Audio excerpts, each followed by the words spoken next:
commercial property with Rethink Investing. Australia's largest and most comprehensive podcast covering all things commercial investing. G'day everyone, how you going? Phil Tarrant here, co-host of Inside Commercial Property with Rethink Investing, where we break down this asset class that is commercial property. You maybe think that commercial property doesn't really exist in this market because every single headline is focused on auction clearance rates in residential properties, which off the charts. I was flicking through most recent ones from the weekend and you had 90+% auction rates in some capital cities. So blown away. It goes to show how hot that resi property market is. But don't get carried away and fixated on resi property as the only asset class when it comes to property. There is also commercial, hence the reason why we've created this podcast to help educate Australian property investors of the opportunities that exist within commercial property. I was only chatting with a buyer's agent yesterday, having a good chinwag about the property market, and commercial come clearly on the radar. I was over in a bit of a backstory, over in Double Bay, and I wandered the streets for a little while prior to meeting with this person, and I was blown away by how many empty shops there were at a high street level in what was a pretty vibrant area. A lot of clothing shops, a lot of retail outlets, I think, have just shut up shop. So a lot of people have framed commercial property in that way, but commercial property is more than just retail, a lot more than office market. And today we're going to have a good chat about how this is shaping up as an asset class moving forward. Joining me is the brains of this outfit, Scott O'Neill, Rethink Investing. He's director there, Mr. Commercial Property. Oh, there you go. I just called it. I framed it for you. You live out that way, right, in the eastern suburbs? Yeah, live that way. And look, you're right. There is definitely a bit of retail vacancy out there. And it's because traffic is down. There was, trade hours were restricted and forced closures. All that kind of stuff did hurt the normally fairly marginal business model of a retail shop. So any decline in activity is going to hit those guys quite hard. Personally, I hadn't been out there since maybe once, but on the ground, and they call it ground truth, right? Like you can read anything in the papers and you look at residential price growth in that area is probably off the charts, right? There's people building stuff left, right and centre, but I actually found it a little bit depressive just wandering the streets, because at least 40%, I think, of shops on the high street there. I can't remember the name. But you got Bay Road, links into whatever the main drag is down there through Double Bay that leads up to the Sheaf Hotel. Yeah, it was like a bit of a ghost town, mate. Yeah. The ladies at lunch weren't even out. What day was it? Monday. Yeah. A bit quieter on a Monday. But look, you're right. It's just, I never really understood that business model to invest in as well, because there's never much foot traffic there. You can buy most of their products online as well, particularly all those fashion ones. So it's a lot of ladies' boutiques, right, and shoe shops. A lot of and hobby sort of businesses too. Yeah. There's obviously a lot of wealth there, and I'm generalising horribly here, but obviously a lot of those businesses are done out of a hobby because they've made it and it's something to do. I don't know if you've ever been into the shops, but look, there's the ones that are sort of less high-end fashion tend to be still going well. Like I was in Double Bay on Friday at the back of that kind of Woolworths area, and you couldn't get a seat at the cafe. Yeah. It was the busiest I've ever seen it. So the food ones are killing it. There was a line for the sushi about 20 metres long just to get in there, and that was Friday at 1 p.m. And I guess there's different business models that are doing well, and there is probably an oversupply. Yeah, it's not what I saw, maybe because it was Monday, but that's sort of, we're talking about the other side of the road here. So you're on the Woolworths side. On the Woolworths side, yeah. Yeah, it's on the other side of the road, on the north side of New South Head Road. New South Head Road? Yeah, anyway. Yeah.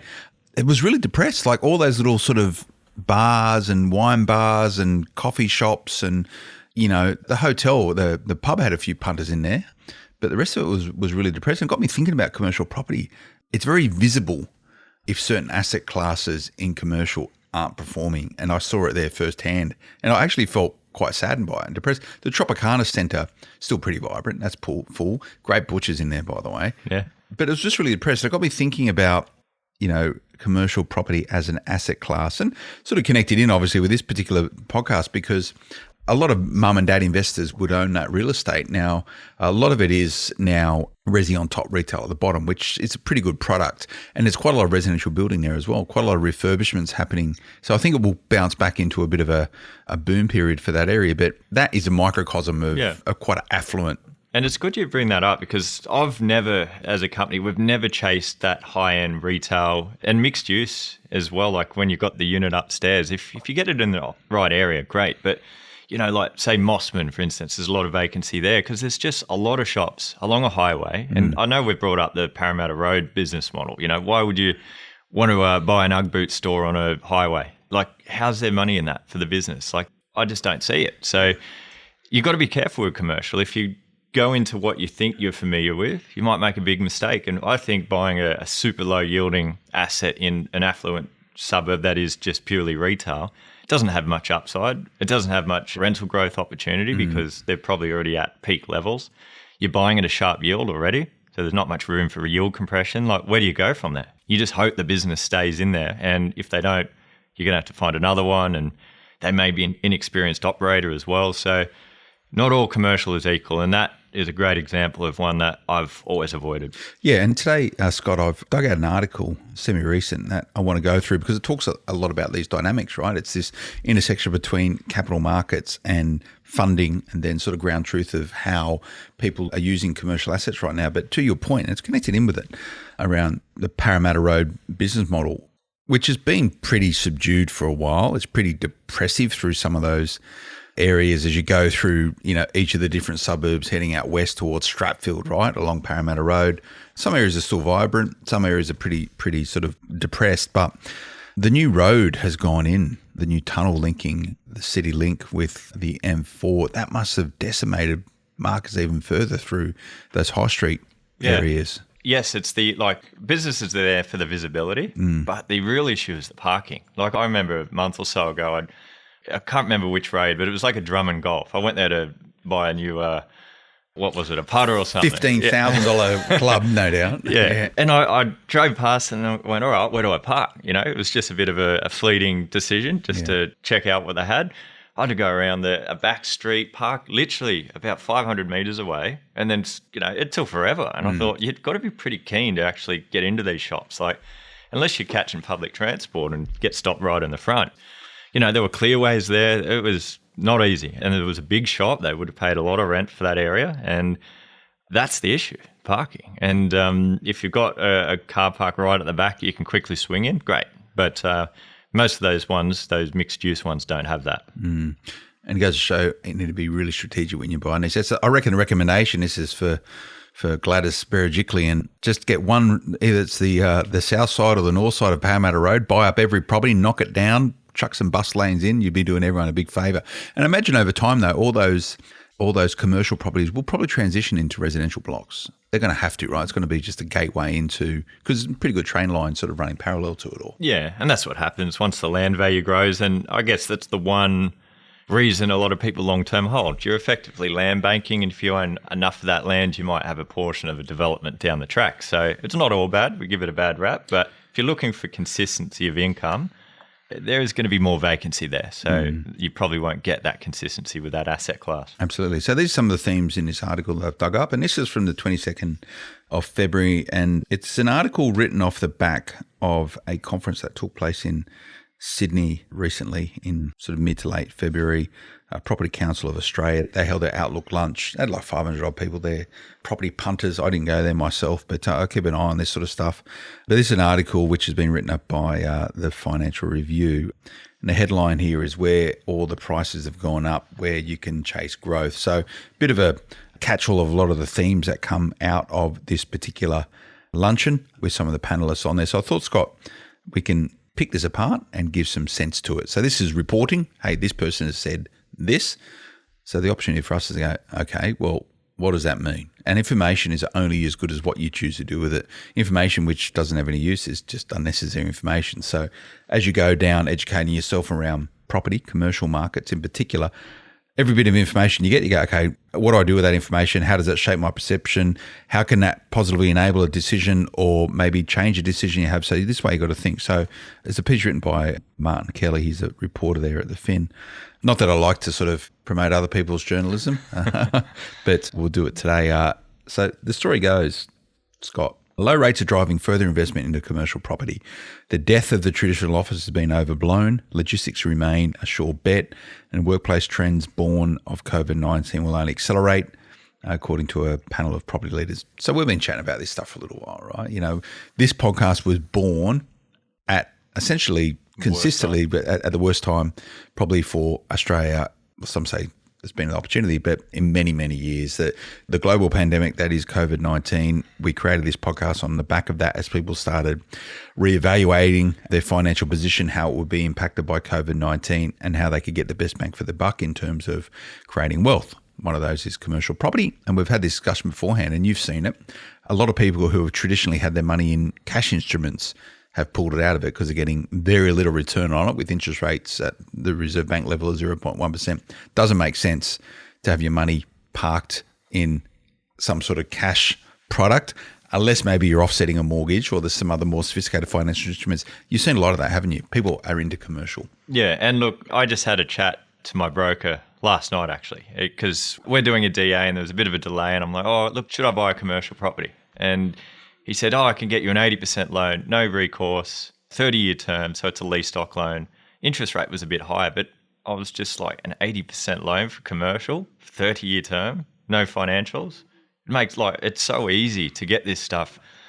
You know, I wouldn't use the word frightening, but it's just like if you're a good candidate, you can get the money very quickly, not much stress. If you've got more complexities or certain debt levels or lack of income outside of it, there's going to be more trouble. But it's a very easy scenario to get a loan if you're in the right spot. And that's why people are running at this stuff because you're not going to get the money in the bank. You're getting security out of this if you buy the right asset. And because you're buying such high cash flow stuff, you're making huge income just on the debt. You know, so even if you went 100% debt from refinancing a house at 4% and you buy an asset at 7%, you're making 3% on the debt plus growth, leveraged. It's very good returns on money. Yeah, it is good. Hence the reason why a lot of people are attracted into commercial, which is, and we're not talking insto type stuff. We're talking inverted commas, mum and dad / more sophisticated personal investors and sort of some smaller family offices who are looking at this to get the best bang for the buck. So this article continues. Chris Tynan Scott, who's head of real estate in Australia for the private equity giant Blackstone, said the low interest rate environment would drive further investment into commercial real estate of all persuasions. Okay, that's a quote from him. So private equity, for those of you who aren't familiar with it, essentially is just organizations, people, whatever structures, they pull their money together and they invest in stuff, a lot of it being commercial property or business. His quote continues, the money that has been pumped into the economy has resulted in pretty much every fixed income product on the planet returning at best zero, or if not, mostly negatives. That's what we just spoke about. You're not getting much bang for your buck if you're keeping your investments in cash type products. He said this tendency was driving prices across all risk assets, as we don't really see that moderating anytime soon. That's a quote. He continues, we're not just seeing that in real estate, he said, we're seeing that in the multiples that my private equity colleagues are paying for operating businesses. So most operating businesses connected with some sort of commercial property. So they're probably getting double bang for the buck there. He continues, I think the most interesting and nuanced view is that in a world where all the prices have gone up, where can you chase growth in an inflated world? What's all this mean? Look, asset values are up. So we've been seeing roughly in the last 12 months, probably 15% growth for our clients on average. So that's pretty significant for commercial. Like this is a cash flow, normally branded asset class, but it's more than that. It is right now we're going through yield compression, which means people are paying more and more for the same rent. So if you've got a 7% cap rate, you know, that's a 70 grand, that means you're going to pay $1 million. But now, if you're getting 70,000 a year, someone might go, well, look, the return's good, the interest rate's low. I'm not going to pay $1 million for that. I'll pay 1.2 because it's still a good return versus the interest rate.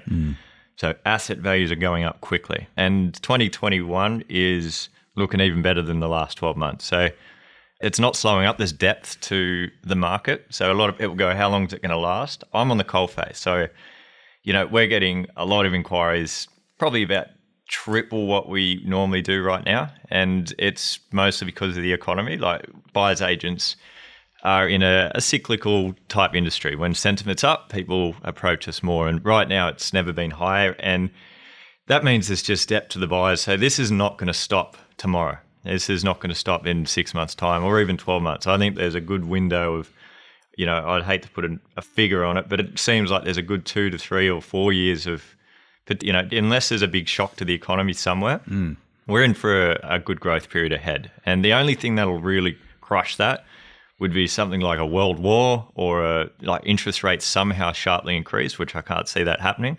But we've gone through the worst with coronavirus and it didn't do much to this. And I think a lot of these markets we're in still have a lot of room to grow because they make sense cash flow wise.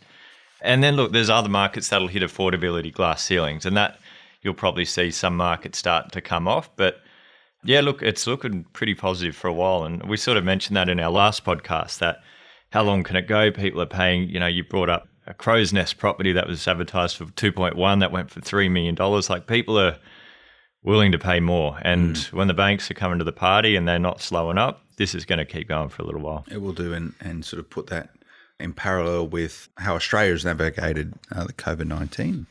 We're doing pretty well. There hasn't been too much community transmission for a long period of time around. There's hardly any cases in Australia now, which is great. But you're also seeing globally, Scott, decrease in infection levels. And there is now this narrative around the natural cycle of this virus is now starting to peter out. And we're seeing huge drops in cases in the US. And a lot of it they're talking about now, it's just the herd immunity is coming to fore. So that will do a lot in lockstep with the vaccination, which is underway to help temper some of the impacts of COVID-19. And we see now old Scotty Morrison, ScoMo's, he's got the jab, and the vaccine's available now in Australia. So that should lend itself to those dynamics you just spoke about, in championing and empowering this period of growth. Back to the article, it says, meanwhile, Mr. Tarrant said Blackstone was still a big believer in the future of logistics despite putting his $3.5 billion milestone logistics portfolio on the market. So that's private equity people. What they do, they pump money into something for a period of time with the idea that they will sell it or realise the value in that and give the money back to those people who have put money into it originally. Quote, we're continuing to buy logistics even as we've made part of our portfolio available sale, and we'll continue to do so. So what they're talking about here is that they put their logistics portfolio full of businesses on the market. However, from a commercial property point of view, they're saying logistics-orientated organisations are pretty good in terms of commercial market, which we've spoken about beforehand. Yeah, and like one of the agents I was talking to the other day got approached by one of these big managed funds, and they had $100 million to instantly spend cash. So this is in a southeast Queensland market, and they had a very sharp yield expectation, above 5.5% net was the brief. So some are selling out because that's their business model. When you sell, you get a seller's fee. That's part of what fund managers do. You get an acquisitions fee, a holding fee, and a selling fee. So cycling assets is a way to boost profits. That doesn't mean they don't buy back in because they get another fee. So we're seeing a lot of that cycling of assets. Normally it's a 5 to 7 year period, and the money out there with the big guys, it's never been greater. And overseas money is coming here as well. And obviously there's foreign investment approvals needed and all that kind of stuff. But yeah, like I said, there's depth to the market. It's not just lots of mums and dads trying to get a better yield than they can get in residential. It's institutions trying to park money up. Yeah, the top end of town. I guess they get the double benefit of it. So they invest in businesses in these portfolio sectors, which they can see upside growth in. But much like a McDonald's, a lot of them are also investing in the real estate where these businesses are parked, right? There you go. It's pretty smart. The piece here continues. Tim Church, who is the chairman of investment banking at Morgan Stanley Australia, he's also confident the logistics sector is well set for further growth, concurrent with the potential sale of the Milestone portfolio, which is the Blackstone one we spoke about. Morgan Stanley and JP Morgan are running an IPO process. Quote, I think logistics will do extremely well. The runway is very strong for that, said Mr. Church. Meanwhile, the negativity towards office had been overblown. He told the panel, quote, are we going to lose 50% of the people out in the office? Not in my view, he said. We're going to have greater flex, but we're not going to occupy much smaller places. Some groups will, but I don't think there will be a massive reduction in demand for office space. I'm still pretty bullish. So one of the big themes from COVID-19 is the way in which Australians will work is forever changed, and therefore office investments is on the nose, and you'd be mad to be investing in office real estate at the moment. Discuss. Look, there's a thesis for you, mate. It is. Look, we're not huge fans of offices just because for my clients, like security in the short, medium, long-term income. So there's not much security short-term wise for the income. Long-term, I think there is. And that's backed up by the fact that, CBD office space is selling at record square metre rates vacant. So investors still see value beyond the next year or two in that. And I think that article's 100% right. They've overstated, like the media does with most things, the impact COVID will have on the office market, because a lot of business managers are realizing that productivity is down. It was great last year when it was a bit of a change. And then I think, because I talk to business owners all day, every day. Last year, everyone was saying they loved it. Yeah. It was like a holiday. It was a bit of a change. But we're into 2021 and we're seeing that productivity is down for many businesses, and there's a creep back into the market. It may not recover super quick, but I know Bernard Salt, I can't remember an article when I read it, but he was saying it's going to be up to 95% within a few years' time. So back to where it was pre-COVID. Back to where it was. In terms of occupancy. So it's going to be slightly down, but it's coming back. And then once these borders and all that open, guess what the government will do? They'll allow immigration to probably start at a higher rate than it was to play a bit of catch up. They're going to let skilled migrants in, they'll have a certain dollar amount in their bank account, and they're going to pump the cities back up like they always have. And that's why we haven't had recessions for 30 years until last year, because we can create growth through population growth, skilled migrants. So what's stopping them doing that at a higher level to fix the budget? I think there's a lot of triggers here, and its office market is not dead. It's just a convenient headline that, is interesting when you're in the worst case point of time. Yeah, absolutely. And I, telegraphing what comes next in his article, I agree with you on, and also I'm a big follower of Bernard Salt, a great property demographer. Things will return back to where it was at a point in time. I think fundamentally, attitude towards flexible working will always be with us, and I think that's a good thing. We've embraced it in our organisation. It's cool, but, anecdotally, we're seeing a whole bunch of people now wanting to be back in the office, because they come to work, there's energy, there's people, there's personalities, there's, all that stuff that as humans need, right? We're social animals. But I don't think all office markets are created equal, and this story continues. But there is evidence, and this is to it, the office market is splintering, and then there is a flight to quality, according to Susan Lloyd-Hurwitz. She's the Mirvac Managing Director. She said vacancy rates in Mirvac's office portfolio increased to 4%, but, quote, it's all concentrated in 5 older style buildings built in the 1990s. So that suggests to us there's going to be greater bureaucration between buildings and assets that can respond to health, technology and sustainability floor plate needs. The chasm between office buildings that can respond and buildings that can't is going to open up.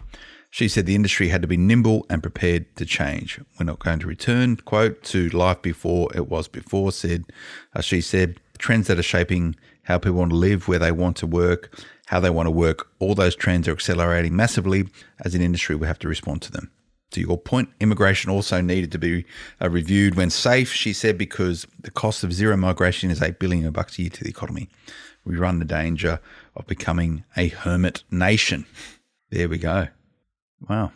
I think we've got better commentary than most of these. I don't mind the Hermit Nation stuff, but as an article, that's sort of expectation. You expect people to be talking this way, right? Yeah, exactly. And look, the Hermit Nation thing is, deglobalization effectively, and it's happening all over the world. The US has, tariffs between countries and all that. Like there's trade wars and all that kind of stuff is bit of that protectionism society, and that is probably going to be taking like a little longer to water out in the economy. But yeah, like I said, these borders and everything will open at some point, and that's where I think will be a slow road back to normality, and office market will recover. It's just not going to happen overnight. No, it's not. And let's shift, Scott, to another story. This is in The Age, which is the paper for Victoria, Melbourne. A piece here, investors wait to pounce on Melbourne offices caught in a COVID crunch. So a lot of people will have done well investing during COVID-19 environment as everyone sort of shifted away from these type of assets. So the smart money, if you're smart and very strategic, is in potentially reading the tea leaves and working out what's going to happen into the future. And that's where the big people make the big dollars, right? So this story here is from Simon Johansson. He writes, a $1.5 billion property fund is waiting to pounce on distressed buildings as a COVID-19 crunch further disrupts Melbourne commercial property market, emptying office towers. The seismic shift in workplace attitude caused by the pandemic is promoting big corporations, which cannot break long-term leases signed before the pandemic, to flood subleasing markets with excess unwanted office floors because staff are working from home. Between June and December last year, the amount of available sublease space in the CBD roared 186% to 182,000 square metres, a figure 3 times the normal annual average commercial real estate agency CBRE estimated. This is big end of town and also out in the burbs as well, where there's commercial office space. Same thing happened, right? There's people are always going to try and get a return on the buck, and if you're locked into a lease with a whole bunch of floor space, you're going to sublet it out. What's your views towards subletting as a commercial property investor? Should you empower your tenants to give them that capacity to do it? Yeah, look, as long as you approve the future tenant, I think subletting's good, because if your tenant wants out, then you're better off letting someone else who wants your property enter that lease. I know we've subletted before many times, and I think it's a way of getting a better long-term tenant, because if your guy or tenant needs a smaller or larger space and they've got 5 years left on their lease, there's no point, just keeping them there for the sake of it. Allow someone else who likes that space for exactly what it is to take over that lease, and it's a win-win. Yeah, it is. And let's continue with this piece, Scott. And along this, corporate tenants considering shedding office space, including Australian Super, Medibank, AGL, Origin, KPMG, MBM, Cub and Deloitte, 2 people from prominent commercial property firms who asked not to be identified because it would jeopardise commercial deals, said that's just the tip of the iceberg. One bank would ultimately offload an entire building. Staff are unlikely to return to National Australia Bank's headquarters, 800 Burke Street, dubbed the Rubik's Cube because of its colourful exterior and shape, with the bank sounding out commercial agents to sublease the entire tower. The bank spokesperson said NAB was working through the opportunities. This is for instos who are invested into these office blocks, towers. That's pretty alarming, right? I know. Hence why I can't get my head around it, and that's why we don't invest in it. Because short term, like I said before, how long is this going to last? 1, 2, 3 years? There is no real income security if things like this are happening at that level. Imagine you own a 500 square metre office yourself, and that's your retirement income. You'd be packing it. It's just not, there's better ways to invest, simple as that. And long term, there will be growth. Long term, there will be someone for that property as long as it's modern enough. That was a good point that article raised. If it's a 1990 or older building and there's these brand new ones going up in town, you're competing against, A-grade stock. That's going to hurt you. So age of a building is a very big factor. I'll swing it to an example that I have used before, like childcares. If you've got a 30-year-old childcare and there's been a brand new one open up in your suburb, that's going to really cause you problems because you can't compete with the new stock because parents will send their kids to the brand new childcare. Same goes with offices. You pick the best office because it makes your business look better. So, aging stock needs to account for that extra risk and maybe a big reno or rebuild even. Yeah. And to that point, this piece continues. Global consultancy firm ACOM's industry director, Mark Colella, said many large corporates were looking to reduce their real estate by 20 to 30%. Quote, that's quite significant. And this is the point. Over the next 18 months, tenants re-signing leases are likely to gravitate to premium quality buildings, leaving a large tranche of secondary buildings vulnerable. And quote, I honestly think that all the B and C grade buildings are at risk here. If you're an owner of one of those buildings, and if you're not diligent looking at all your options, I think there's going to be a revenue stream that's going to be found wanting at some point over the next couple of years. There are about 466 B, C and D grade buildings in Melbourne CBD. Cashed up property funds such as Paul Higgins, Hamilton Chase are watching from the sidelines, and we'll get into that in a moment. So this whole idea of a flight to quality in larger assets and grade A assets, those sort of B, Cs and Ds are often smaller buildings, maybe owned in a different structure. Is there going to be buying opportunities for people for them for renovation? So it's all about location, obviously, for knockdown renovation. How's that dynamic going to play out, do you think? Yeah, look, I think you might see some converted to residential as well. Depending on how bad the vacancy rate is, they could be worth money as residential conversions. So, the elevator shaft has long lifespans on it. The concrete around it's good. But, the fit out just needs to be gutted or replaced, or exterior needs to be fixed up to modernise it. It doesn't have to go back to office. It could be into resi. It could be into some type of mixed use arrangement. But, yeah, you're going to see a lot of those kind of value add. Buy it at the low point, fix it up, in 5 years' time, it might be a much higher, better market. So there is opportunity there. I'm sure there's a whole bunch of bright people looking at this. And the point being that, and you see this in the commentary now, is that the attractiveness of living in or close to the CBD may be waning as a result of COVID-19 and people thinking more about, more geographically diverse locations outside of the CBD. So for a sense of Sydney, for example, where we're recording, out towards Penrith or out towards Windsor or out towards Hornsby or, sort of 30, 40 Ks out of the city where you can actually live in a large house and have your life surrounding you within sort of 10 sort of square kilometres, right? So for property investors, commercial investors in that dynamic, rather than considering just CBDs, how do you go about framing an investment strategy for investing in the outer areas of cities? Is that where you'd be punting the best money at the moment? Yeah, well, I like that stuff as well. Like, the suburban office mini towers or buildings are very popular at the moment. It's due to you don't have to travel on public transport. You can park in front of your own building and walk upstairs and you're in your own area. It's where the people live. People like it. There's just an image thing being in the CBD for many businesses. So that long term will, I think, flow through. But those suburban offices have always done pretty well if it is a decent building in a well-located area and there's enough car parks for it. So you can do very well. You can get slightly higher yields. That's one of the reasons I like it. You go into the city, you pay a premium for it from an investor's point of view. So you almost get the best of both worlds. You get in the suburban areas, you get buildings that they're cheaper, higher yielding, and in general, you get slower moving, more stable businesses. You can get your medical types or your accountants and lawyers and, they're all in local areas, a lot of these lawyers and accountants and physiotherapists and all that kind of stuff. So that represents secure income and good yields and, you get more bang for your buck essentially as well. Yeah, and you've got to be careful not to be caught up in there's two articles there in the top end of town, right? Like that's only relevant to a handful of property funds and institutional investors talking about sort of the acquisition of office blocks.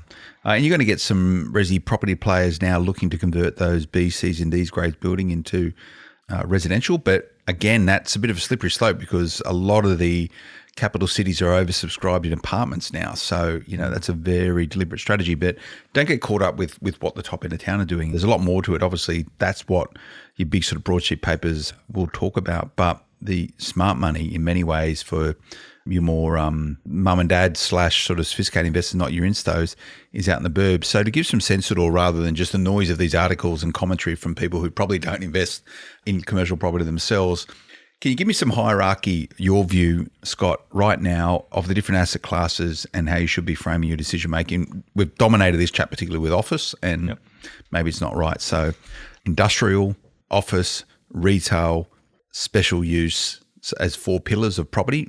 What's your number one pick, 2, 3 and 4? Put it in order. Number one, industrial. We last month in February, we bought around about $55 million in property for clients. About 40 of that was industrial. Okay. So we're very heavy in industrial and we specialise in it. It's got the strongest rental market overall. And this is coast to coast, from Perth to Townsville to, Hobart, everywhere. And if you're going to throw a dart on a dartboard, that's where you will feel more comfortable because there's a swell of tenants looking to occupy new spaces. You've got that real good, strong owner-occupier market.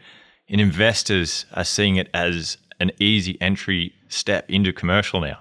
So historically, people feel comfortable with retail because you shop at retail. You look at a big box on a highway, you don't get it unless you're in the game. But that's changing. So sentiment is improving. So we're seeing capital values increasing. We're seeing a good rental market. It's low maintenance, bigger business in general. Like it's just overall healthy. So I like that for that reason. So you're going to get good growth, good yields, but it will get to a point where the growth happens so much, the yields get compressed. So there is a window of time where that model will work. And as values go up, guess what happens? The development margins will creep back in and then people start developing. So it's important to buy in areas that are relatively built out so you don't have future supply issues. The next one is suburban neighbourhood shopping centres. This is where you can get a number of tenants in one. So you're not exposed to that retail risk we mentioned. Like, you've got one shoe store that's, funding your retirement. You're going to have a number of them, like a hairdresser, a pharmacy. You might even be lucky enough to have a supermarket in there if you spend enough. That overall represents security in COVID because there's always some medical in there. There's always some food in there, and you've got a lot of car spots. You don't have a big air-conditioned corridor, which, is not good for COVID sentiment as well. You park and walk into the shop you want and leave. It's called a convenience centre. So that's popular, and if you can afford that, that's a really good angle to go down. There's a little bit more leasing risk in that. So if you lost a tenant, there's generally not as many waiting to line up. So you just got to be confident in the businesses at hand in there. But because it's spread over a number of tenants, it's very popular at the moment. Office, like we've covered that quite well. We're not really into that because there's a bit of short-term leasing risk. However, if you go into the suburbs and get the right business, you're going to get a pretty good price for it. So it is worth looking at that. You just got to be careful about the releasing risk as well. Specialty, I'm seeing huge amounts of service stations and childcares on the market. I've never seen so many.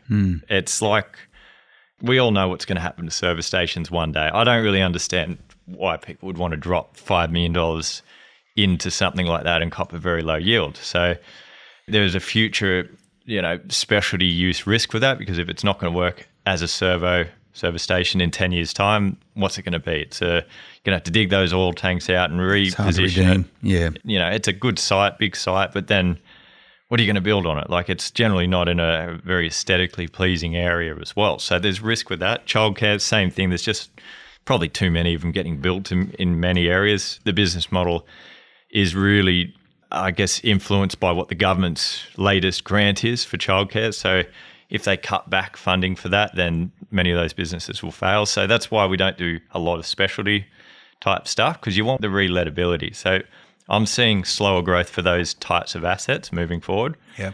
Better growth for things like those, industrial convenience level type retail. And office will make a comeback at some point, but it's probably a few years away. And what's the dynamics right now about buying commercial real estate? Are agents receptive to your phone calls right now, or are you chasing them like a dog because there's so many people out there in this market right now, and supply and demand sort of equation like we're seeing in residential? What's it like out there? Demand is far outstripping supply. Okay. So it is hard securing properties. Like, it's multiple office situation in many properties. So we heavily rely on off-market transactions. But yeah, look, it's a seller's market because there is very little out there selling good quality stuff. So, but I think that's the market you want to buy into, because if it's too easy, then you're not going to get growth, or if no one else wants it, why do you want it? That's the oldest purchasing mentality in the book. So everyone wants this stuff at the moment if it's got a good tenant and a good yield. So that means in 12 months' time, it's probably going to be worth more than you paid for. That's growth, win-win. So you're enjoying it at the moment, commercial property? Yeah.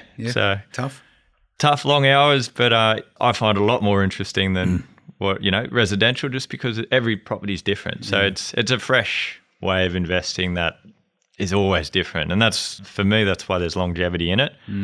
Buying 4-bedroom houses is great. It's an entry level. You can do very well out of it. But as a buyer's agent, you don't want to do that thousands of times, because you feel like you're on an assembly line then.